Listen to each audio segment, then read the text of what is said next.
me, brother. Okay, if you all are familiar with our show here, then you have almost certainly stumbled across the Pixar Theory, the idea that all the Pixar films exist on one giant timeline, starting with The Good Dinosaur, or arguably Elemental, more on that in just a moment, and it spans all the way through the Scottish Highlands of Brave, the inventions of Syndrome in The Incredibles, Andy's Toys in Toy Story, into the Beyond in WALL-E, and finally back down to Earth with Monsters, Inc. We obviously have a blast discussing the concept and actually trying our hardest with each new installment in the series to find a way to make it work. But at this point, there are 27 Pixar movies, and it can be a lot to keep track of. You could easily be forgiven for not remembering every single detail. Like, how did the toys fit in again? And is Onward on a different planet? And what did the bugs even do? But it's a rock. The good news is that while every movie absolutely fits the entire narrative, we've been able to narrow in the main themes and story of the entire universe into 5 movies. The high points, the purpose of the Pixar Theory, if you will. So today, we are going to be counting down the top 5 most important movies to the Pixar Theory. Pixar Theory, the Pixar Theory. We're finally going to see it clearly. The Pixar Theory. That song, in case you're wondering, is actually Jay, and you can download it on iTunes. And I'm not saying we're aiming for like a platinum record or anything, but we're not. Okay, so the Pixar Theory can really be boiled down to 5 movies: Inside Out, Monsters, Inc., Coco, Brave, and Elemental. First, what is the Pixar Theory about? In a word, it's memories, or in twice as many words, being remembered. Being remembered is the very point of the Pixar Theory, to actively remember those who came before you, to look to where you came from as a guide for the future, because those who are not forgotten are not really gone. That was kind of deep. I wonder who wrote this. It's me. And it's extremely present in pretty much every Pixar movie. Carl's struggle in Up is that he can't let Ellie's memory die. Bob is tortured by the idea of Mr. Incredible being forgotten, because without Mr. Incredible, who is he? Even the toys in Toy Story fear being forgotten. The less they are remembered, the more they fall into disrepair, like Wheezy. So with that in mind, let's start with the movie that is all about memories: Inside Out. Anyway, these are Riley's memories, and they're mostly happy, you'll notice, not to brag. Inside Out shows us how the memories inside people's minds work within the Pixar universe. If you experience basically anything at all, your mind will produce one of these little memory orbs, and an emotion will color it to match the memory. Then, when you remember it, you'll feel the same emotion again. Very elegant. These memories are basically what powers everything in the Pixar universe. Like, this is how the toys come to life. Andy has memories of them, and that's what allows them to walk around. And this might sound a little bit silly, but let me ask you this question. Like, what are the monsters harvesting in Monsters, Inc. to literally run their cities as their power source? It's screams, aka fear, aka purple-colored memory orbs. And yet, when we meet the monsters, they are in the middle of an energy crisis with not enough screams to go around. Oh, kids these days. They just don't get scared like they used to. No, they don't. And why is that? Joy, what did you say earlier? Anyway, these are Riley's memories, and they're mostly happy, you'll notice, not to brag. Sounds a little bit like a brag, but you're also like the essence of happiness in the world, so we'll give you a pass. Point is, she has a point. Joy is more abundant than fear, at least in Riley's time, and thus kids literally don't scare like they used to. Joy is more powerful energy source, which is why monsters ultimately pivot to collecting laughter. To really understand why the memories generate energy, we need to look no further than Pixar's latest movie, Elemental. Throughout the movie, we see nearly one-to-one parallels between the emotions the characters are feeling and colors. Wade and his family are made of water and are blue and are constantly sad and crying about everything. That's sadness. Remember the funny movie where the dog dies? Ember's main arc is about overcoming her anger. Her fire flares when she is just like anger. Then sometimes she goes purple, which seems like extra angry, but... Sometimes when I lose my temper, I think it's just me trying to tell me something I'm not ready to hear. Not ready to hear it because she is afraid of it, so purple equals fear. Conversely, when Ember is inside the bubble seeing the Vivisteria tree for the first time, and after Wade tells her that he loves her, she glows yellow, which I'm sure you are aware of is the color of joy. And lastly, we have disgust, which is just, you know, all the Earth people. An act of God or an act of Claude. Oh, Claude. So there is clearly correlation here, and it goes further. You can even see Wade and Ember make memories like orbs. Like, hey, look, meaningful moment, Ember makes an orb. Meaningful moment, Ember is seeing the Vivisteria tree, and Ember is in an orb. Wade and Ember touch. Huge moment, orb! But when they touch is the real magic. That's when they create a chemical reaction. We changed each other's chemistry.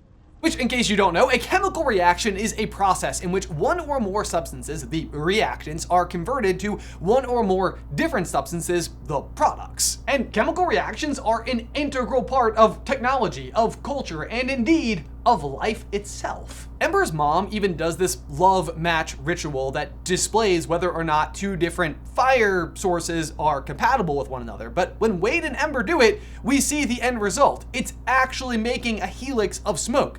DNA, the building block of life. So what they produce when they touch, at least in our fun little metaphysical Pixar universe where memory powers everything, is energy. Literal, pure energy. You even see it in Inside Out. Chemical reaction, magic. Inside Out also offers an explanation for why the monsters scare kids and not adults. By the end of the movie, Riley starts producing more complex emotions, orbs with multiple colors. The basic idea here is that teenagers and adults have more complex emotions that are harder to harvest, while kids feel a single emotion at 100%, which, as a father myself, I can absolutely confirm. This morning I had dinosaur egg oatmeal for my daughter, and of course she only wants to eat the dinosaur eggs, but I insist that she also eats the oatmeal, so yeah, it was a doozy.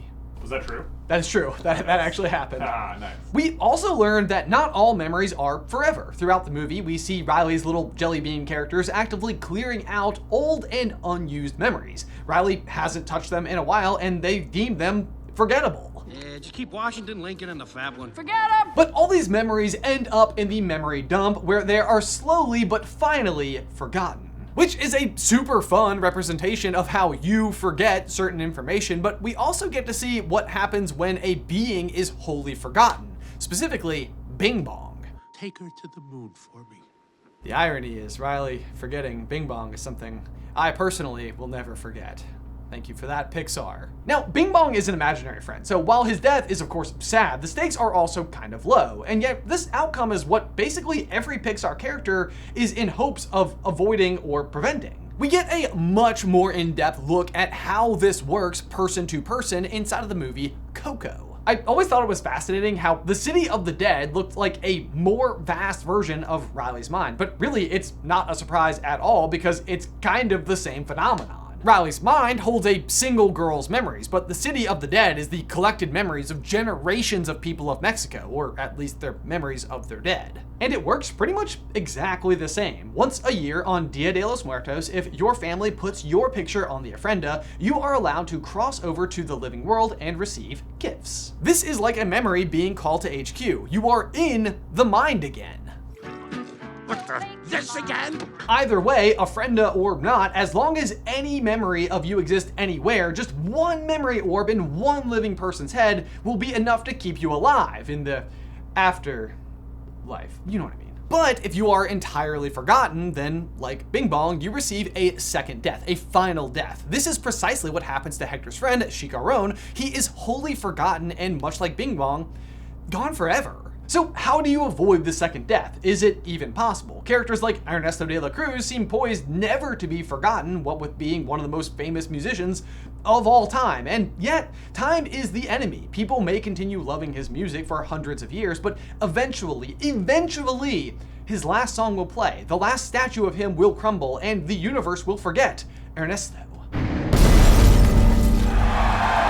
When he was crushed by a giant bell. Well, according to the Pixar Theory, there's one character in particular that has gone about solving this issue. You guessed it, Boo. What does this little girl have to offer solving immortality and preventing a second death?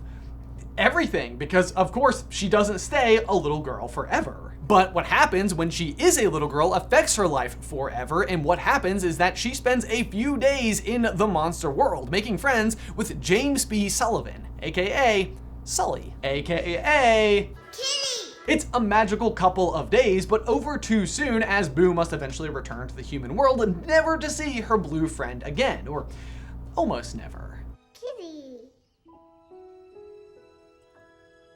In any case, the friendship formed between these two and the unique way in which they are able to meet is the literal glue that holds the entire Pixar theory together. And what I mean by how they meet is via the doors. We all know they travel to the human world, but does that mean the monsters live in a whole separate dimension, a whole different realm? And the answer is no, the monsters also live on Earth, just in the distant future where humans no longer live, having all now become the monsters. There's a full explanation of this in the long version of the Pixar theory, which you can check out by clicking the card. The important thing though is that's what happens. The issue they are faced with is that without humans, there is no energy being generated like it used to be, which is why they developed the doors, a way to travel back in time to when humans existed and from whom they can harvest energy. The tricky thing is that the doors only seem to allow them to move to a set distance back in time. They can't choose how far back they go, and that timeline moves parallel with their own. So for example, if they exist in the year 7000 and are traveling to 1950, then when it becomes 7001 in their time, the doors will travel back to 1951. Get it? This is also why Scream is eventually a non-viable energy source. Syndrome invents AI, which starts making life for humans easier and easier and easier, and thus less afraid and more happy, so shift. Of course, eventually with time, they get too happy. On the axiom there? Hit a few virtual balls into space. Nah, we did that yesterday. I don't want to do that. Well, then what do you want to do? Anyway, Boo learns about time travel and goes about trying to learn magic to do it herself. And honestly, there's like no evidence that she's a super. I mean, how else is she otherwise doing this hiding act? Hey, you're good. Which, hey, I know it's not the same as being a time-traveling toddler, but you too can feel pretty super with this super mug I've been sipping out of, available now at CarlinBrothersMercantile.com.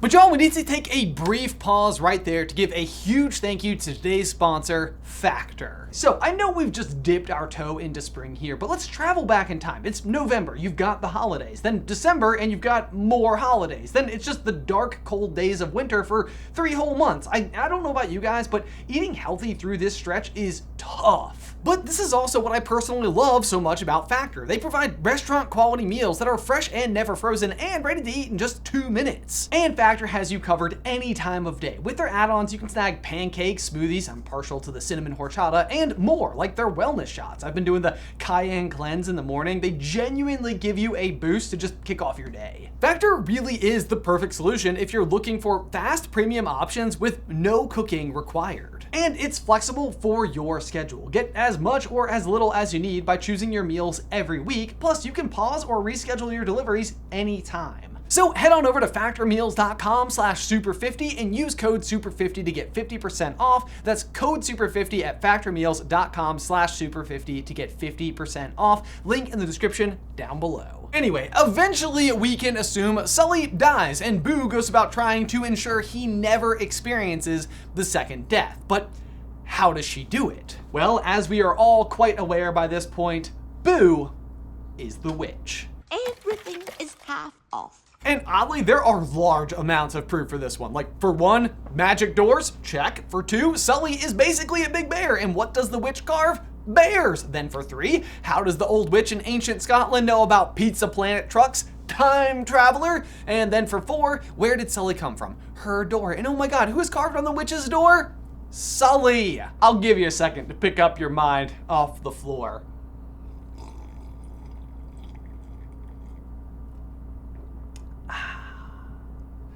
Kind of a weirdly big sip. So there you go. Boo is the witch, and she is endeavoring to save Sully from experiencing the second death by the use of time travel. The idea is that if she is able to go live in the past, she can create memories of Sully from before he existed. She can remember something from the future, thus creating a permanent loop. She can always ensure events play out the way they need to for her to ultimately meet Sully and learn enough magic to go back and start the cycle over again. Sully's memory never needs to fade. There you go. That's the Pixar theory in a nutshell. That's what you can tell your friends. Guys, as always, thank you so much for tuning in. Be sure to like this video and subscribe to the channel if you haven't already. If you'd like to go and check out the most up-to-date version of the Pixar Theory, you can do so right over here. But otherwise, until next time, bye!